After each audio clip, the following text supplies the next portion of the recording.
In August 1973, Golden Harvest Studios in Hong Kong was operating under intense pressure as Enter the Dragon moved through another demanding production day. The soundstage was filled with controlled chaos as crew members adjusted cameras, lights, and sound equipment while assistant directors tracked every minute. At the center of this operation stood Bruce Lee, not only the star of the film, but the guiding force behind its action, philosophy, and authenticity. Bruce treated every fight sequence as a statement of truth, believing that martial arts on screen should reflect efficiency, awareness, and purpose rather than exaggerated spectacle. His presence commanded respect, and everyone on set understood that when Bruce spoke about movement or combat, his word was final. Among the many stunt performers working quietly in the background was 19-year-old Jackie Chan, a young man with extraordinary physical ability and a lifetime of discipline behind him.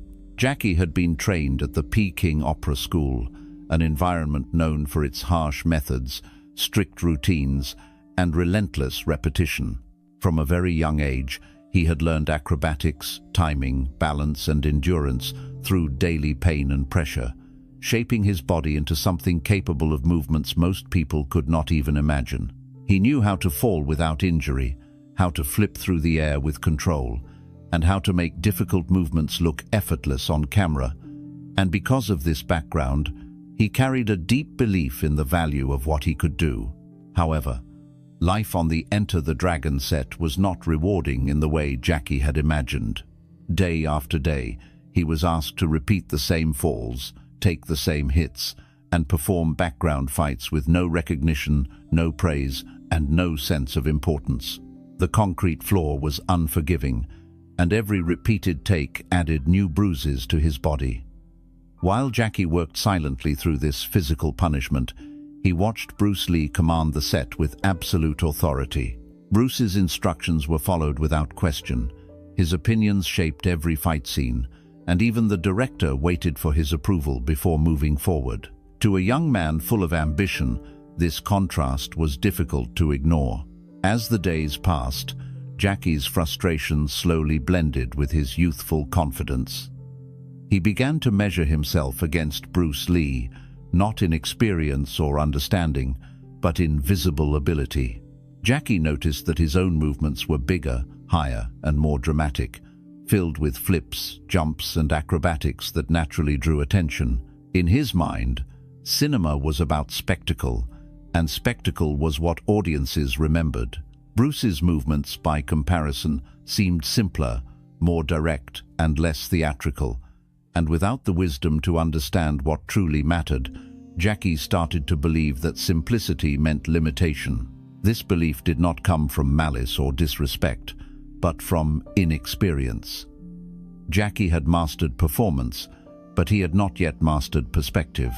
He did not yet understand that efficiency is invisible to the untrained eye, or that true power often looks quiet and effortless.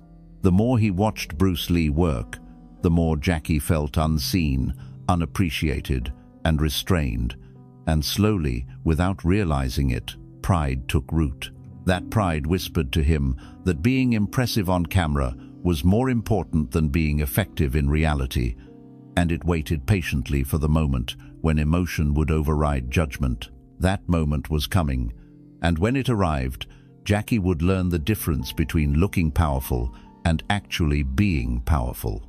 As preparations began for the mirror room fight scene, the atmosphere on set became noticeably more intense.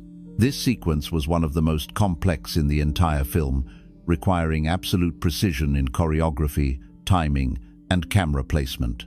Every movement needed to align perfectly with reflections, angles, and lighting, and even a small mistake could destroy the illusion. Bruce Lee approached this scene with deep focus, carefully planning each step and mapping the flow of the fight, understanding that clarity and realism were essential if the scene was to succeed. To Bruce, this was not simply a movie sequence, but an opportunity to demonstrate truth through motion. Jackie Chan was assigned a minor role as one of the attackers Bruce would defeat during the scene, and while the role was small, Jackie saw it as a chance to finally stand out. By this point, the frustration he had been carrying quietly had reached a critical level.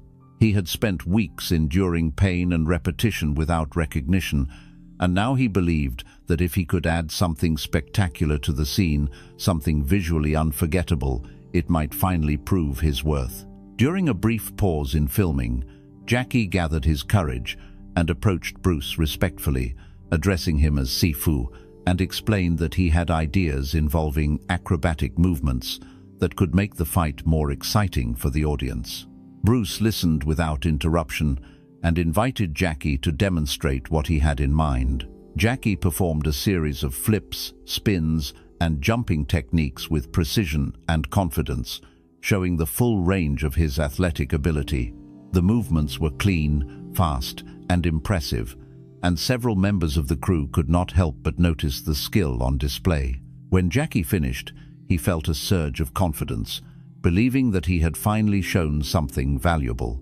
Bruce acknowledged the quality of the technique, but calmly explained that while the movements looked beautiful, they were inefficient and unrealistic in actual combat. He pointed out that such moves wasted time, left the body exposed, and relied too heavily on spectacle rather than control. The words struck Jackie harder than he expected.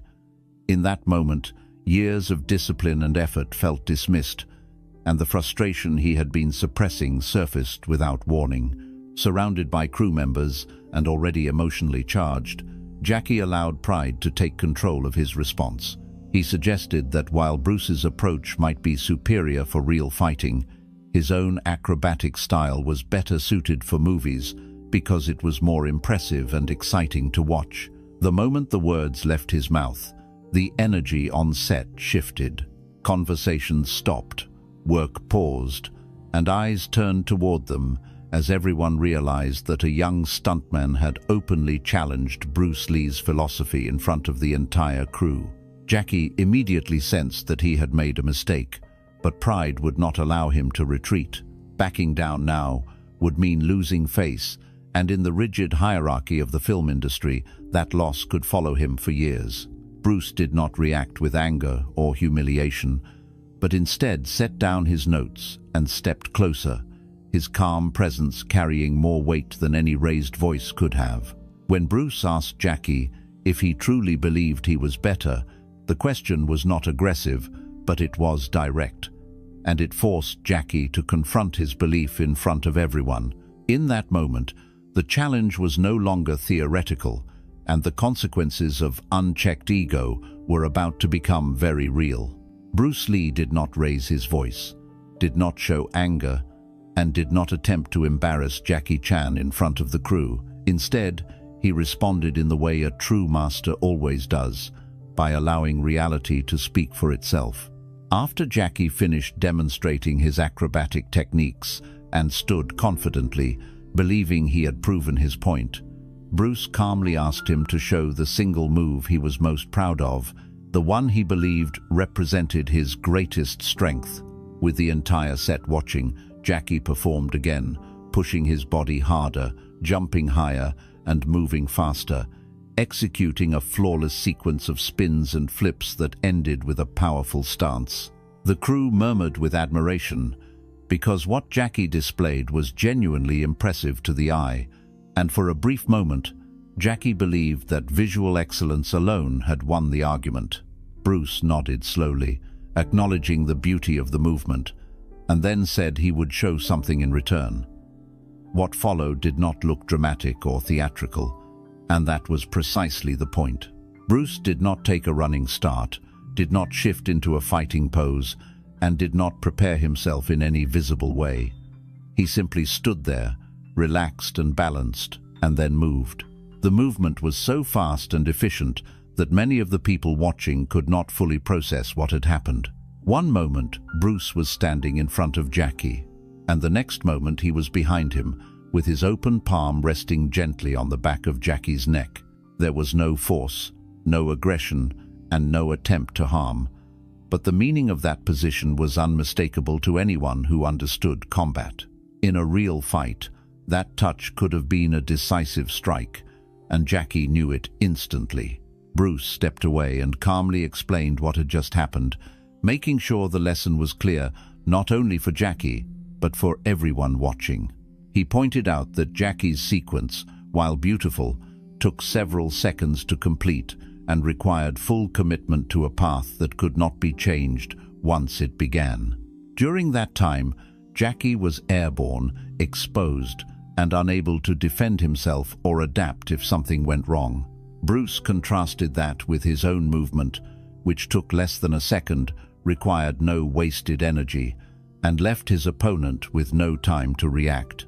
The difference was not about speed alone, but about awareness, timing, and control. Bruce asked a simple question that cut through the silence, asking which was more impressive, the movement that looked exciting or the movement that actually worked. To remove any remaining doubt, Bruce invited Jackie to attack him directly and encouraged him to use everything he had, including his speed, strength, and acrobatics. Jackie hesitated for a brief moment, but pride and adrenaline pushed him forward. He launched a spinning kick with speed and confidence, only to find Bruce no longer standing where he expected. Bruce had shifted just enough to let the kick pass harmlessly through the air. Jackie recovered quickly and followed with a rapid combination of strikes, but each one was gently redirected, guided away with minimal effort, as though Bruce was controlling the flow rather than resisting it. Jackie then attempted a jumping attack, rising high into the air with excellent form, but once again Bruce simply stepped offline, allowing the movement to pass while maintaining perfect balance. Before Jackie could land, Bruce was already there, placing his hand lightly against Jackie's ribs at a point where a real strike would have ended the exchange immediately. The contact was controlled and deliberate, strong enough to be felt but gentle enough to avoid injury. Bruce did not strike back, did not counterattack, and did not assert dominance through force. He simply demonstrated vulnerability again and again, showing Jackie exactly how exposed he was during each attack. In less than 10 seconds, Jackie had thrown multiple techniques, and every single one had failed to achieve its purpose, while Bruce had remained calm, centered, and untouched. When the exchange ended, Jackie stood breathing hard, not from physical exhaustion, but from the sudden collapse of a belief he had carried with him for weeks. He realized that his understanding of fighting had been incomplete, shaped by performance and spectacle rather than efficiency and reality. Bruce looked at him not with anger or disappointment, but with the quiet patience of a teacher who knows that true learning often arrives through discomfort. Without humiliating him or raising his voice, Bruce had allowed truth to reveal itself, proving that mastery does not need aggression, and that the most powerful lessons are often delivered in silence. When the brief exchange ended, the soundstage fell into a heavy silence that carried far more weight than noise ever could. Jackie Chan stood still, his chest rising and falling, not because his body was tired, but because his understanding had been shaken to its core. In less than 10 seconds, every assumption he had made about strength, effectiveness, and superiority had collapsed. He had not been defeated through pain or force, but through clarity, and that made the lesson impossible to deny. Jackie realized that every spectacular movement he had relied on required commitment, exposure, and risk, while Bruce Lee's simplicity gave him control, adaptability, and dominance without effort. This realization struck Jackie with a kind of shame that no physical blow could match. Jackie lowered his head and bowed deeply in the traditional Chinese manner reserved for masters, not as a gesture of formality, but as an honest acknowledgement of his mistake. His voice trembled slightly as he apologized, admitting that he had spoken from arrogance rather than understanding. In that moment, Jackie was no longer trying to defend his pride or protect his image in front of the crew. He understood that true loss would not come from admitting he was wrong, but from refusing to learn from the experience. The apology was sincere, and everyone present could feel that this young man had been stripped of illusion and left with humility. Bruce Lee accepted the apology without satisfaction or superiority, because humiliating someone had never been his goal. He placed a hand on Jackie's shoulder, not as a warning or correction, but as reassurance, and explained that the demonstration was never meant to embarrass him.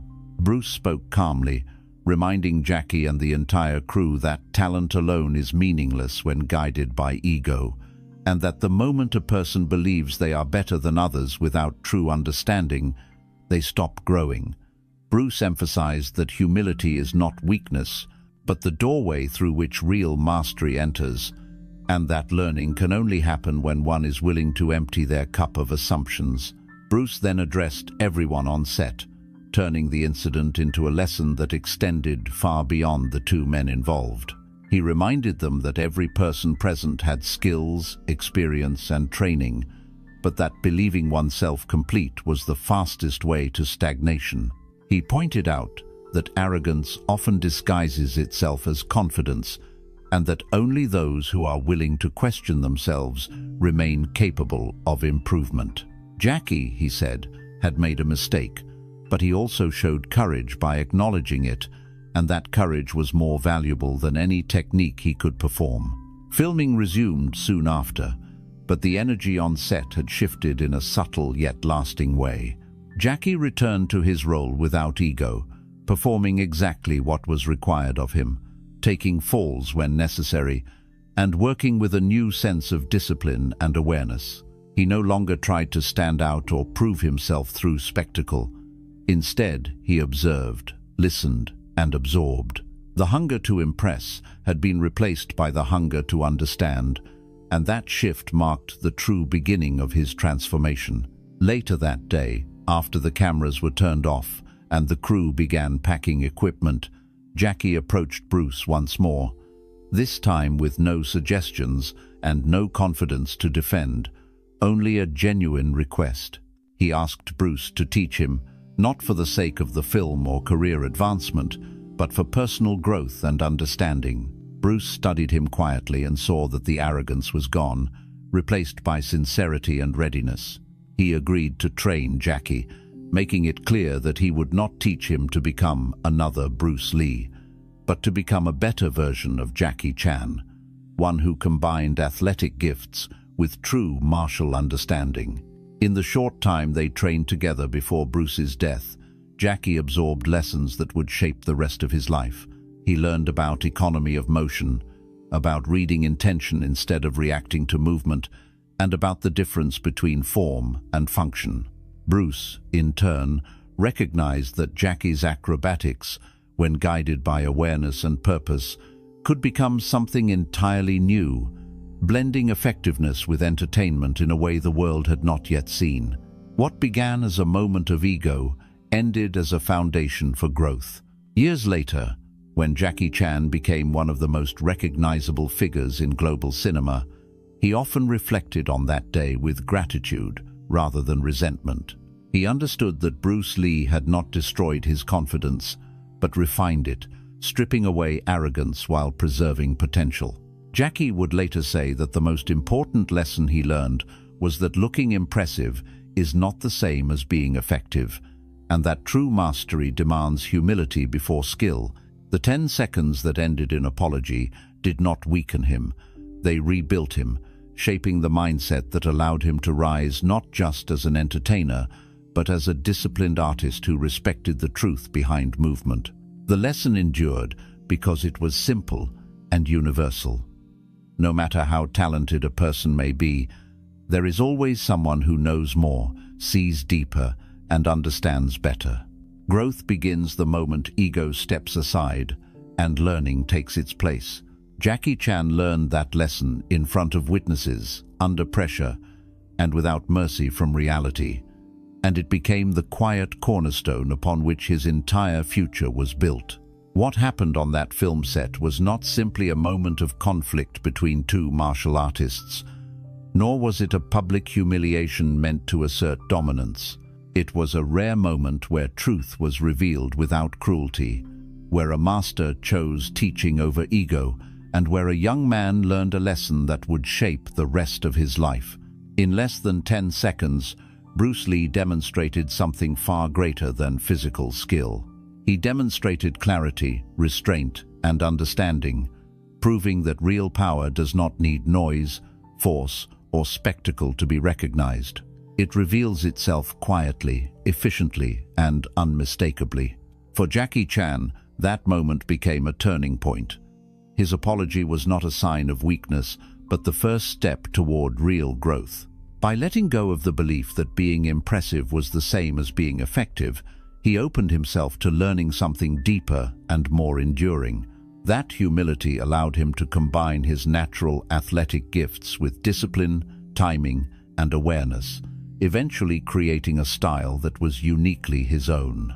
The lesson Bruce Lee gave him did not crush his potential, it refined it, showing him that confidence guided by humility becomes strength, while confidence guided by ego becomes limitation.